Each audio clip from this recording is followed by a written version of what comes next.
Hello and welcome everyone. So I want to start with this example here. We can take a look at something like this.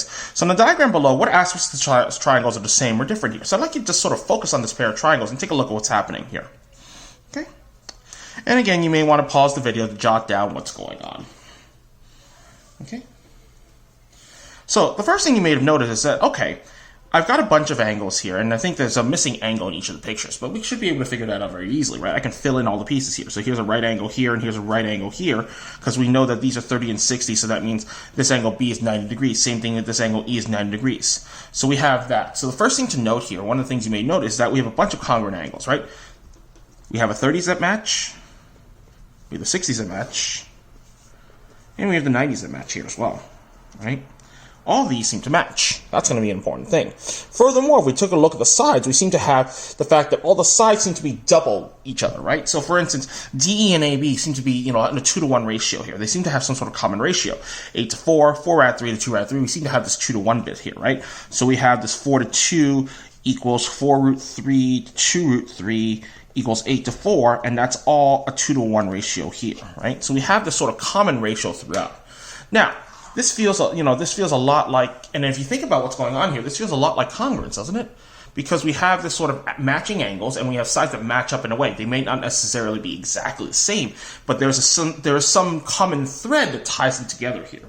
So we define this here in the following, as the following, ladies and gentlemen. I'm going to go ahead and do this here. So we can actually define this idea of similar polygons here, right? So we define, and I want you to go ahead and take a look at this here so we can make sure that we have this. So we can say that two polygons here are similar like this, if and only if two things are true. One, their corresponding angles are congruent, and two, their corresponding sides are in proportion here. So note that, ladies and gentlemen, this works just like congruence did with triangles and polygons as well. It's the same, it's a very analogous association here. So we can kind of do the same thing here, right? Our corresponding angles are congruent here in this case, right? Notice how A and D match, B and E match, C and F match, and the corresponding sides, AB and DE, AC and DF, BC and FE, these are all the same. They have that same ratio thing here going on. So in this situation, we can say here that triangle ABC should be similar to triangle, in this case, DEF here.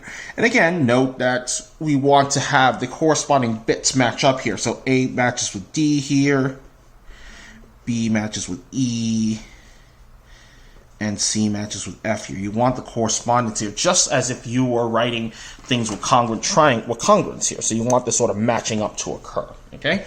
Now note that this common ratio is 2-to-1 here, but that's only because of the fact that it's from a particular perspective. The big to the small is 2-to-1. You could have argued here that this common ratio couldn't be, it could be 2-to-1, but it could also be 1-to-2 as well. If you look from the smaller to the bigger, that's perfectly fine as well.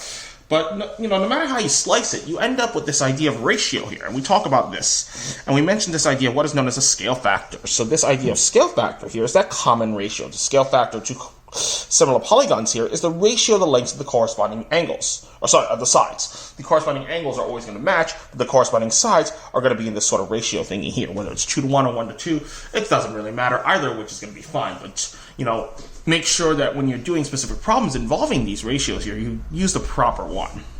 And it shouldn't be too hard to show which one it is. Okay, so note that again, we can tie this much back to what we did with congruence here, right? With congruence, we saw that in general, if you want to use the straight definition of congruence, you would have to prove 6 pairs of things. You have to prove 3 pairs of congruent sides being congruent, 3 pairs of corresponding sides being congruent, 3 pairs of corresponding angles being congruent. That's a lot. That's really a lot here.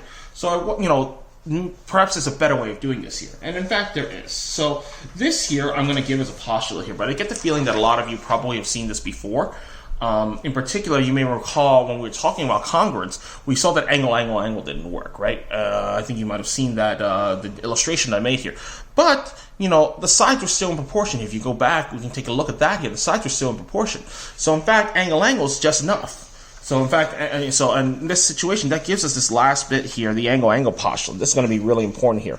Now, technically, shouldn't it be angle, but, as we saw in the do now here, In the do now, even though technically we only have the 30s and the 60s here, these matched up, you know, because of the fact that the interior angles of a triangle sum to 180 degrees, we know that the last pair of angles match up as well. So you don't really only need two pairs of angles, because once you have two pairs of angles, the third pair of angles is automatically is locked into place because of the fact that the interior angles sum to 180.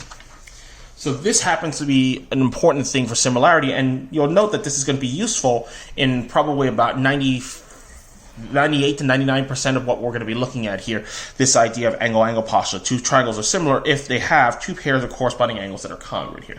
So in this situation, much like how with side angle side, side, side, side, and the like here, we can very easily, you know, adapt this to work with similarity. And you can just call this the angle-angle postulate. There's no need to write this out in full. Just call it the angle-angle postulate, and you should be just fine here.